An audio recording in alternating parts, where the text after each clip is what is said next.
Bonjour tout le monde, bienvenue sur ma chaîne. Je suis Belle Fleur de Kay Belle Fleur. J'espère que vous allez bien. Aujourd'hui, je vais vous lire le magnifique livre français Le Petit Prince.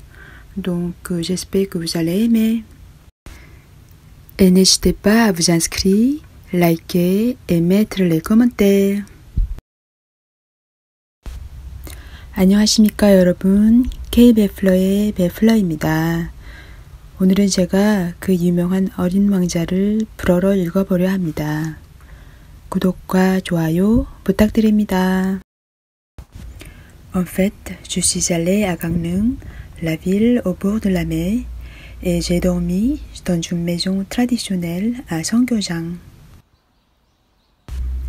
La lune était très jolie, et je pensais au petit prince qui peut être à Gangneung en Corée à ce moment-là.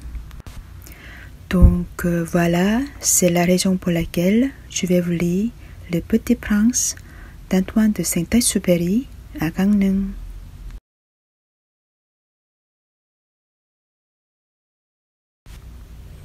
À Léon Verte.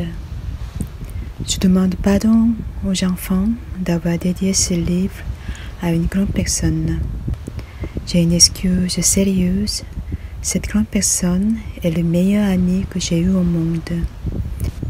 J'ai une autre excuse. Cette grande personne peut tout comprendre, même le livre pour enfants. J'ai une troisième excuse. Cette grande personne habite la France, où elle a faim et froid. Elle a bien besoin d'être consolée. Si toutes ces excuses ne suffisent pas, je veux bien dédier ce livre à l'enfant qu'a été autrefois cette grande personne. Toutes les grandes personnes ont d'abord été des enfants, mais peu d'entre elles s'en souviennent. Je corrige donc ma dédicace à Léon Verte quand il était petit garçon.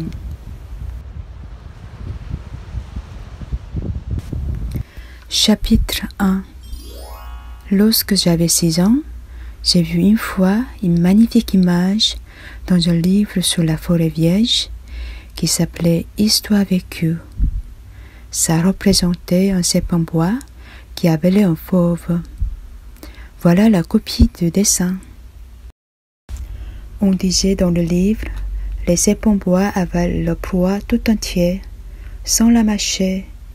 Ensuite, ils ne peuvent plus bouger et ils dorment pendant les 6 mois de leur digestion. J'ai alors beaucoup réfléchi sur les aventures de la jungle et à mon tour, j'ai réussi avec un crayon de couleur à tracer mon premier dessin. Mon dessin numéro 1, il était comme ça. J'ai montré mon chef-d'œuvre aux grandes personnes et je leur ai demandé si mon dessin leur faisait peur.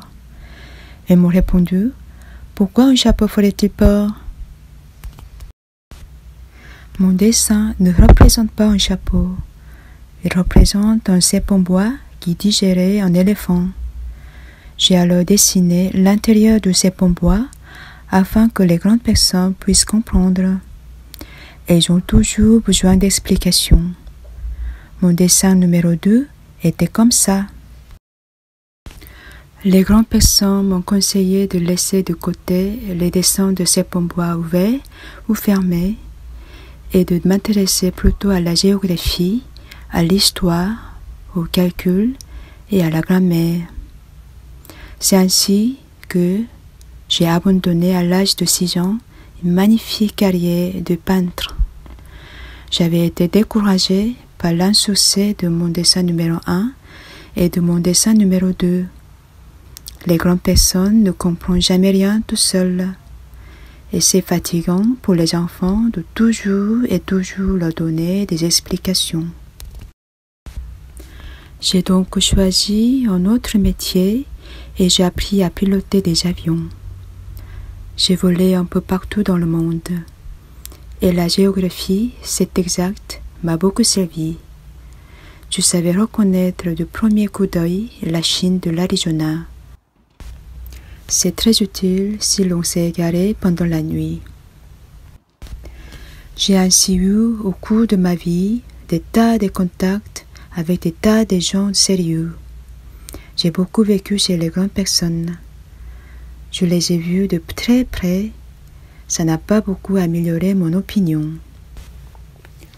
Quand j'en rencontrais une qui me paraissait un peu lucide, je faisais l'expérience sur elle de mon dessin numéro 1 que j'ai toujours conservé. Je voulais savoir si elle était vraiment compréhensive. Mais toujours, elle me répondait « c'est un chapeau ». Alors, je ne lui parlais ni de ses pommes bois, ni de forêts vierges, ni d'étoiles. Je me mettais à sa portée. Je lui parlais de bridge, de golf, de politique et de cravate. Et la grande personne était bien contente de connaître un homme aussi raisonnable.